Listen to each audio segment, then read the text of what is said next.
What makes you wake up and get out of bed every morning, really? What motivates you to get on your feet, put on your clothes, and brush your teeth? Well, at least I hope you all brush your teeth, and go out and do whatever you need to do for today. Maybe it's your alarm clock. Maybe it's the birds chirping outside. Maybe it's the sunshine resting on your eyes. Maybe it's the parent barging into your room and yelling at you until the pain is unbearable. Now, I look at this question and look at my life, and there are some days in which I don't want to wake up.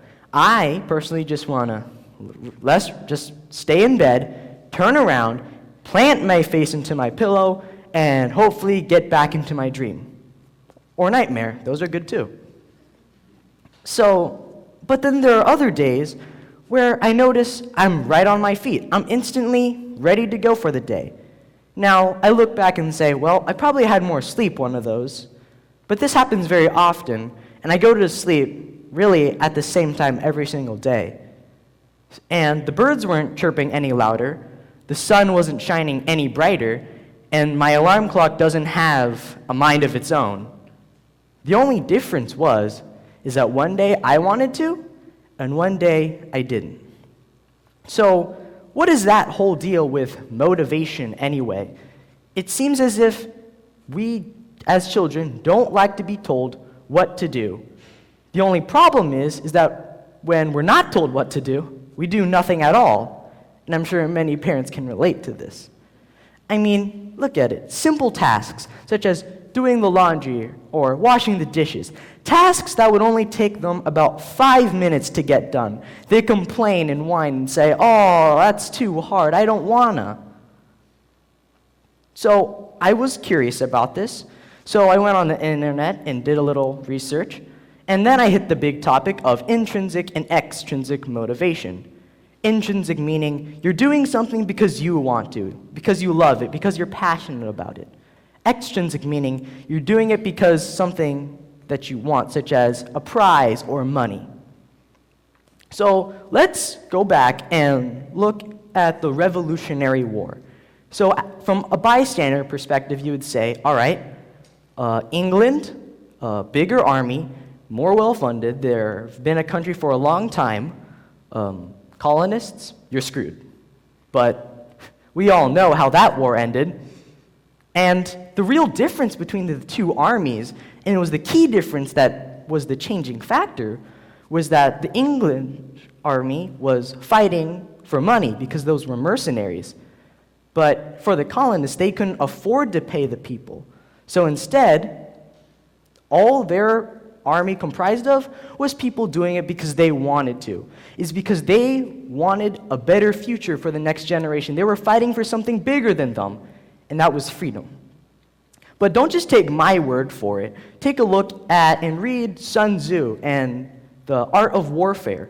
He could predict the outcome of any war just by looking at the factors. And many often it wasn't because of the numbers. It was because of what they were fighting for and why. All right, so now assuming that you're all still with me, we can all agree that intrinsic motivation seeds better results than extrinsic. So now the real question is, how do we achieve or harness intrinsic motivation? So let's take a look at Edward Deci, a man who made the self-determination theory. And he writes a story about a girl. And what happened was, she loved playing the violin. She was passionate about it. She played it every single day. And she loved it. She would pick the hardest piece out of her book and practice it, and she would master it. One day, her violin teacher said, hey, if you play this amount of hours every day, I'll give you a little reward. And what do you think happened? She got worse, because no longer was she doing it because she loved it. She was just playing because she wanted to get the time in, because she wanted the reward. She was choosing the easiest pieces and playing them over and over again. So the first thing that we can do is, first of all, don't introduce extrinsic motivation from the beginning, because That just takes away what the child truly loves. If you see them doing something and they start to fade away from it, don't get too disappointed and don't force it onto them, because then it becomes a chore, and then they say, oh, well, great, now I'm just being forced to do the one thing that I was actually happy to do, and no longer are they interested. So that's the first thing you can do, is don't introduce a system of reward. Let them love it. For example, in my life, whenever my mom leaves the house, she says, Dexter, please play the piano while I'm gone. She'll go for about 1 hour, and sometimes I do, sometimes I don't. But the days that I do, she'll come back and say, so, did you play your piano? And I said, yes, Mom. And then she says, no, I don't believe you. And I say, what? No, Mom, I really did. She says, no, that can't be possible. And I say, but Mom! And she says, look, this is not the point here. The point that I'm trying to make is that it's not that I know, it's that you know. You should be happy in living your life knowing that you played the piano. You shouldn't be doing piano to satisfy me, but to satisfy yourself. Wise woman. So now taking a general stance at, well, babies, because that's just the most prominent place in which we can see curiosity just blooming. Babies are constantly reaching around, putting things in their mouths. You may say to them, no, wait, don't do that, but they don't care. They want to explore. They always have this yearning to find out new things, this endless curiosity. But as we grow up, this goes away. Now, at first I thought that this was a simple sign of maturation, and as we grow, this naturally happens. But there are still adults and teenagers today that are passionate about what they want to do. So that can't be it. And the real problem is that they were already introduced to extrinsic motivation. So the problem now is, how do we fix that? The toothpaste is already out of the bottle. You've already tried extrinsic motivation. It's not working, so you got to try something new. You can't retry the same thing over and over again. So, here is what you can do personally to all parents. Sign your child up for extracurricular activities, just as many as possible. Now, don't just say, surprise, I signed you up for 10 summer school classes, goodbye. No. Give them the summer school classes, point to them all, and say, all right, you're going to have to do one of these. Choose the one that you want to do. Expose them to all of these options, but do not force them into it, because you don't want to make them hate what they could possibly love. You want to get them exposed to as many options as possible. But if they don't choose to continue it, don't be disappointed, because that's this natural. So long as they have the experience in their head, that is all that matters. So, looking at an intrinsic versus extrinsic result, the real thing is that extrinsic is all end result. It's not talking about the pathway to achieve what you want. It's just like money. The issue with this is that if we looked at life always at the end result, we would achieve nothing at all. For example, I go up to a child and he says, oh my gosh, at the end of our life, we're just going to die anyway. There's no point to do anything. The whole meaning of life is gone. We should just not do anything and sit at home.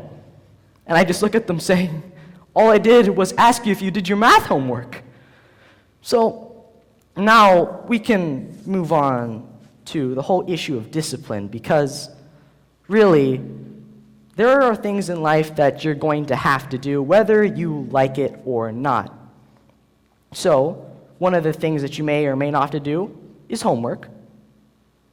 Okay, so I took a survey of my teachers and asked them, so how do you personally motivate your children to do things? And they say, well, there's gold stars, there's a little Jolly Rancher you can give them. And they gave all of these extrinsic motivations. However, they all admitted that these things don't always work. But what they all had in common was an intrinsic motivation. They said that the student had to be self-motivated to do it, because teachers may encourage it, but the students must be wanting to do it. So now I asked all teachers, what is your buy-in? Or how do you introduce the class to your students? Because really, if you walk into a classroom, say, open up your textbook to page so-and-so, and read so-and-so and then sit down, they aren't going to be interested in the lesson, are most often going to fool around. Now, before you all go home, just draw a bunch of posters and come to school protesting, "Teachers, it's all your fault. What have you done to our students? This is tragic. They're failing. Oh, we're doing so bad in education. Why?" No, please don't do that. I'm just saying that teachers, you can help. They can encourage your students, but students, you all can't reject all of this. When your teachers are finally being open-minded and trying to make the lesson fun, don't just say, "Oh, well, there he or she goes again." Try to be more open-minded and accept this help. So I mentioned how in life we're going to have to do things that we won't want to do, and that's just the fact of life. But I also told you to all find something that you're passionate about. So the real question is now, how do you find joy in something that you have to do? And here's just one little minor example. And that's when my mom tells me, "Go do the laundry." And I say, "All right." I go over, I separate my darks from my lights, I put them in the washer, put them in the dryer, alternate, and then I go to the couch and I fold them all. And looking out at all of the clean clothes laying beautifully on my couch, I think, dang, I got clean underwear for tomorrow. And that feels great. And it may be just a minor thing, but it gave me this feeling of accomplishment. And to top it off, my parents weren't mad. So my day was already 10,000 times better than it usually is. So here is the real benefit from intrinsic motivation. Because you can achieve the thing that you can't achieve without doing anything else. And that's through hard work. The sense of dignity, pride, and achievement. You can't get this through handouts. You can only achieve this through really working hard on something. And when we do things like this, Robert Henry describes this as more than ordinary moments of existence. Because if there are many feelings that can be achieved many ways, such as happiness. People may say, money doesn't bring you happiness, but if I were to get a Bugatti, I'd be pretty happy with that Bugatti. But there's only one way to achievement, because you want to look back at your day not thinking, well, I sat 8 hours in front of the television, didn't finish my homework, and my parents hate me. That's not healthy. You want to look back at your day saying, wow, I have great grades, all of my homework are done, my parents are actually satisfied with what I've done, and I feel great about that. And really, that's what we should all be aiming for, the feeling of satisfaction, the satisfaction that you're living a life that you want. So, I want everyone to at least take something away from this. To all teachers, try to introduce your lesson great to your students. I understand if you may be having a long day or a frustrating class, but always try to make the lesson interesting. To all parents, if you see your child doing something they absolutely love, and you're proud of that, but sometimes you feel like they're seeping away, just mention that to them and say, I've noticed that you're kind of lacking in this, but never force them back into it, because that robs them of what they love. And if you've already used extrinsic motivation, then it's time to try something new. Sign them up for any extracurricular activities possible so that they're exposed to these experiences. And finally, to all the students out there, the next time your parent comes up and says, hey, what do you want to sign up for? Or your teachers are making the class encouraging, don't just block them out. Don't say, no, I don't want this, Mom, please stop.